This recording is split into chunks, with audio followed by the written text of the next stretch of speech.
propose de démarrer cette revue de presse avec l'excellent éditorial de mon confrère Ziao à lire dans l'Inter qui nous rappelle que la politique a ses raisons, que la raison ignore. Elle suit une logique qui défie toute logique et avec elle, rien n'est définitivement acquis. Et tout se décide à l'aune des intérêts du moment. Alors ne cherchez pas à comprendre ces décisions, il faut plutôt cerner les intérêts qu'elles couvrent. Et oui, que cela vous plaise ou non, en politique, il n'y a pas de bonnes ou de mauvaises décisions, il n'y a que des décisions opportunes ou inopportunes. En parlant de décisions, je vais vous proposer maintenant une information relayée par la totalité de la presse ce matin. Et on va prendre celui qui apparaît dans Fraternité Matin.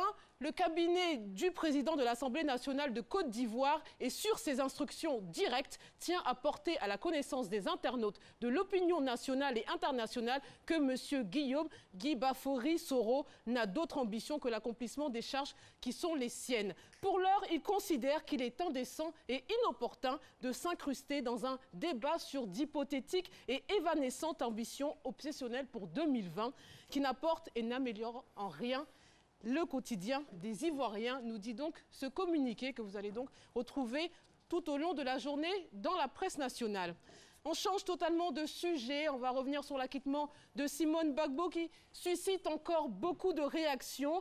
Plusieurs dizaines de victimes et proches des victimes des massacres d'avril 2011 se sont rassemblés à Yopougon en souvenir de ce drame. C'est à cet endroit même que 2 fosses communes ont été découvertes par les Nations Unies après la crise post-électorale. Des tueries qui auraient été commises par le camp pro-Gbagbo durant cette cérémonie organisée par le collectif des victimes des crises en Côte d'Ivoire. Ces victimes se sont dites trahies par la justice ivoirienne qui a récemment donc acquitté Simone Gbagbo. Et l'une d'entre elles nous dit, Madame Bamba, elle s'emporte, si Simone Gbagbo est blanchie, qu'on me dise qui a tué mes parents.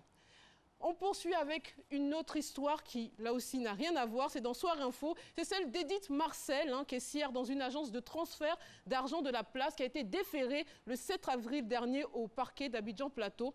Et ce, après son arrestation par les agents de la plateforme de lutte contre la cybercriminalité. Alors, on lui reproche d'avoir payé des mandats à des personnes qui n'étaient pas les destinataires, confondues par toutes les preuves édifiantes. Elle les passait aux aveux en reconnaissant avoir reçu des codes de transfert par SMS envoyés par une connaissance et le préjudice s'élève à plus de 8 millions de francs CFA. Je vous propose maintenant de prendre la direction de Ramallah avec Courrier International où plus d'1 millier de Palestiniens détenus dans les prisons israéliennes ont entamé lundi une grève de la faim collective et inédite depuis des années à l'appel de Marwan Barghouti, leader de la 2e intifada, condamné par la justice israélienne à 5 peines de prison à vie pour avoir commandité 26 attentats.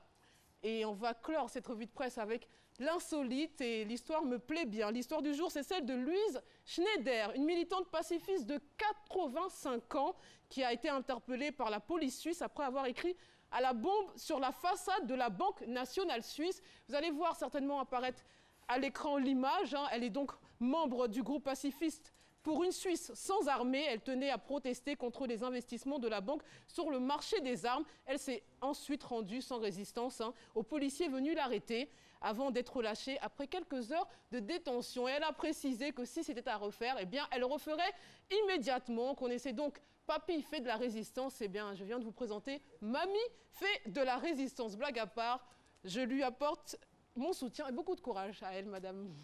Allez, je vous laisse avec Eva et Marcelin. À demain.